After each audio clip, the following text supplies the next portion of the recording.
So we have a new set of documents showing around the time Comey was fired and then Mueller was appointed, Rosenstein was getting all sorts of interesting communications from Obama officials or former Obama officials. On May 15th, 2017, someone sends them an email from the office with the subject line, Eric Holder just called for you. Eric Holder, former Justice Department Attorney General for the President of the United States, Barack Obama.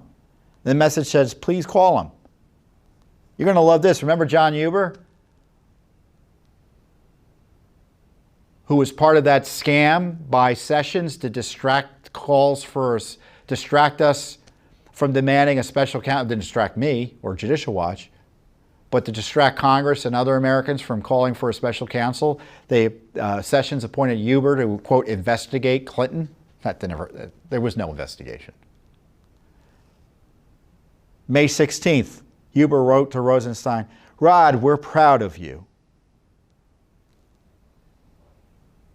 For what? It was a time when Comey was appointed. Excuse me, Mueller was appointed. Next day, Mueller was appointed officially. Rosenstein's also talking to the Washington Post, talking about leakers. He talks to Washington Post reporter Sari Horowitz, included multiple off-the-record calls, information sharing, in an email exchange on May 12, 2017. I think Comey I forget what day he had been fired. I think it was May 8th.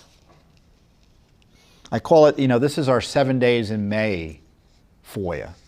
This is the key.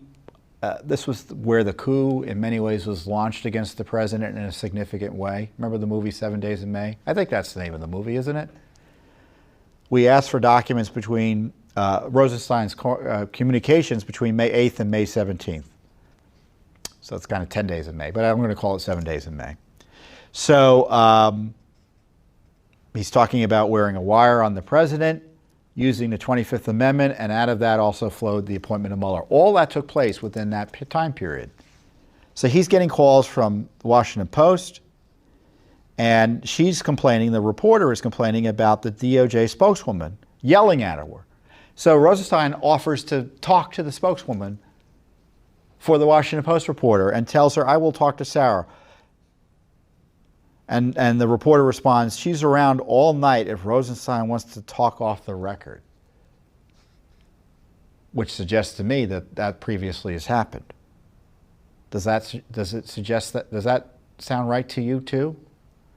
That's what I love about Judicial Watch. I love lots of things about Judicial Watch, but we put the documents out there, and if you don't like my spin, you can look at them and judge for yourself. We're not hiding them from you. Go to our website, judicialwatch.org. You can look at these emails. Maybe you'll find something we missed. And if you do, let us know. In an email exchange around the time of the 13th through the 16th, again, Horowitz requests that they speak off the record again. Rosenstein replied by sending her a link to a story, a nice story about him in the Baltimore Sun. So he's doing his own press, which is fine. But it certainly shows that he was not a person who was keeping secrets at the Justice Department. And I think there's enough here to suggest there should be a more serious investigation of whether he leaked anything inappropriately. On May 18th, 2017, she emails him with the subject line, urgent, to ask him about President Trump being the focus of an FBI investigation. Can I please talk to you as soon as possible on deep background? So it's not clear what they talked about. He gets an email from Catherine Davis, a 60 Minutes producer.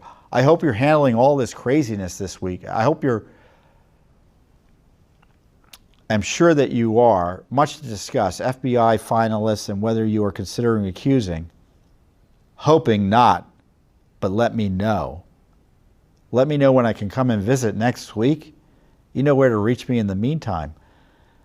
Would you be reassured to know that the number 2 in the Justice Department had these types of relationships with Washington Post and 60 Minute reporters while he's figuring out and contemplating a coup against the President of the United States by wearing a wire, invoking the 25th Amendment, and appointing needlessly a special counsel to harass him? And then after he appoints Mueller, all these Obama gang people start calling him. Obama special counsel. Wanted to send you a note of support. If there's anything I can do to be of help, let me know. Obama White House Deputy Associate Counsel, Mark Liotta. Thinking of you and your family. I hope you're hanging in there.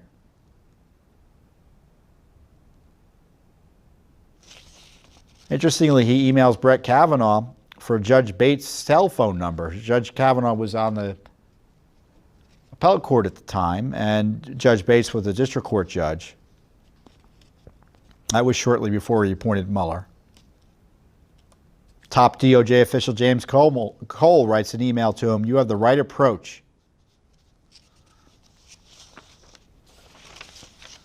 So Steny Hoyer. Steny Hoyer, number 2 Democrat in the House, talking to Rod Rosenstein. Just before he appoints Mueller special counsel. Bates sends him an email. Judge Bates sends him an email. Great move on the appointment of special counsel.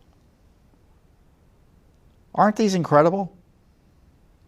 Obama's former principal deputy solicitor general and a very public anti-Trump activist, Neil Catyl. It's K-A-T-Y-A-L. Catyl. That's how I pronounce it.